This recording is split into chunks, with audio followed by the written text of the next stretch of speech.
ముఖ్యంగా మనం గమనిస్తే ఈ మధ్యకాలంలో జగన్మోహన్ రెడ్డి గారు లోపలుంటేనేమో ఇంట్లో ఉంటేనేమో ప్యాలెస్లో ఉన్నాడని విమర్శిస్తారు, బయటకు వస్తేనేమో భద్రత కల్పించలేని దుస్థితి ఈ కూటమి ప్రభుత్వానిదని ఈ సందర్భంగా తెలియజేస్తున్నాను. గౌరవ జగన్మోహన్ రెడ్డి గారు ఆయన బ్రతికున్నంత కాలం లేదా ఆయన బయట తిరిగినంత కాలం మళ్లీ మాకు మనుగడ ఉండదు అని ఈ కూటమి ప్రభుత్వంలోని పెద్దలందరూ కూడా ఆలోచించి ఆయన ప్రాణాలకైనా ముప్పు చేయాలి లేదా ఆయనను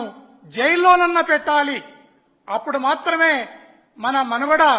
సాగుతుంది అనేది ఈ కూటమి ప్రభుత్వం యొక్క ఉద్దేశంగా మనం భావించవచ్చు. అందులో భాగంగానే ఆయన ఎక్కడ వెళ్ళినా భద్రత వైఫల్యం మనకు స్పష్టంగా కనపడతా